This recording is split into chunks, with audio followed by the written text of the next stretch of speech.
अब दिल्ली चुनाव में हिंदू मंदिर, पुजारी, यमुना मैया, चार धाम यात्रा, सनातन सेवा समिति के मुद्दे उठ चुके हैं। यूपी के मुख्यमंत्री और बीजेपी के हिंदुत्ववाद के पोस्टर बॉय योगी आदित्यनाथ दिल्ली आकर केजरीवाल को चुनौती पर चुनौती दे रहे हैं। हिंदुत्व को लेकर तीनों दलों ने अपने अपने पिटारे को भी हल्का करने का ऐलान किया है। हिंदुत्व के सहारे पार होगी दिल्ली की चुनाव नैया। इलेक्शन को लेकर सियासी दलों ने बदली अपनी अपनी रणनीति। नमस्कार, आप देख रहे हैं न्यूज कॉल 24। मैं हूं आपके साथ सुशील गिरीश। न्यूज कॉल 24 के खास प्रोग्राम प्राइम अपडेट में आपका स्वागत है। वीडियो में आखिरी तक बने रहिए। दिल्ली में चुनाव को लेकर सियासी पारा हाई है। यूपी के सीएम योगी जब दिल्ली में रैली करते हैं, अपने पोस्टर पर बड़े बड़े अक्षरों में उनका लिखा रहता है, बटेंगे तो कटेंगे। तो हिंदुत्व के मुद्दे को वो एक बार फिर सामने ला रहे हैं। क्या हरियाणा और महाराष्ट्र में बटेंगे तो कटेंगे वाले फॉर्मूले को सामने रखने के बाद मिली जीत से बीजेपी ये मानकर चल रही है कि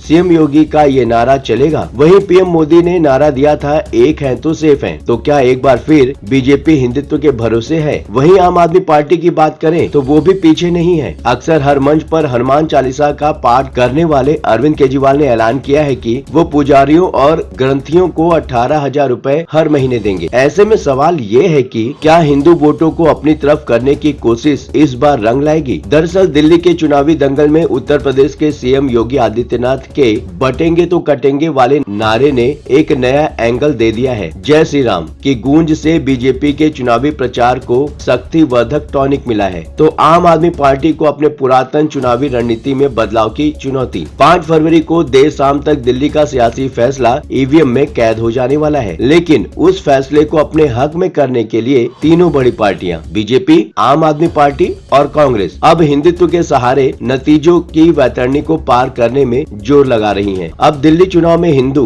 मंदिर, पुजारी, यमुना मैया, चार धाम यात्रा, सनातन सेवा समिति के मुद्दे उठ चुके हैं। यूपी के मुख्यमंत्री और बीजेपी के हिंदुत्ववाद के पोस्टर बॉय योगी आदित्यनाथ दिल्ली आकर केजरीवाल को चुनौती पर चुनौती दे रहे हैं। हिंदुत्व को लेकर तीनों दलों ने अपने अपने पिटारे को और हल्का करने का ऐलान कर दिया। तीनों ही पार्टी के अपने अपने ऐलान हैं। आम आदमी पार्टी ने ऐलान किया है कि अगर वो सत्ता में आई तो पुजारी ग्रंथी सम्मान योजना लागू करेगी, जिसमें मंदिर के पुजारियों और गुरुद्वारे के ग्रंथियों को प्रतिमाह 18,000 रुपए दिए जाएंगे। इसके जवाब में बीजेपी ने मंदिरों और गुरुद्वारों समेत दूसरे पूजा स्थलों को हर महीने 500 यूनिट मुफ्त बिजली देने की घोषणा कर दी है। वहीं कांग्रेस ने दलित मतदाताओं को चार धाम यात्रा करवाने का वादा कर दिया है। आम आदमी पार्टी ने पुजारी ग्रंथी योजना के बाद अब सनातन सेवा समिति की शुरुआत की है। तो बीजेपी ने भव्य महाभारत कॉरिडोर बनाने का संकल्प लिया है। कांग्रेस ने कहा कि सत्ता में आने के बाद बौद्ध स्थलों के लिए भी मुफ्त तीर्थ यात्रा की व्यवस्था की जाएगी। जैसे लग रहा है हिंदुत्व का हितैषी बनने की सभी ने ठान रखी है। आलम यह है कि आम आदमी पार्टी और विपक्षी बीजेपी के बीच पुजारियों और हिंदुत्व के लिए सबसे बड़ा हितैषी बनने की तो होड़ लगी है। केजरीवाल जब मुख्यमंत्री थे तब उन्होंने दिल्ली में यमुना की आरती भी उतारी थी, लेकिन चुनावी माहौल में उसी यमुना को लेकर योगी ने केजरीवाल को नई चुनौती दे दी है। बीजेपी ने केजरीवाल को चुनावी हिंदू बताते हुए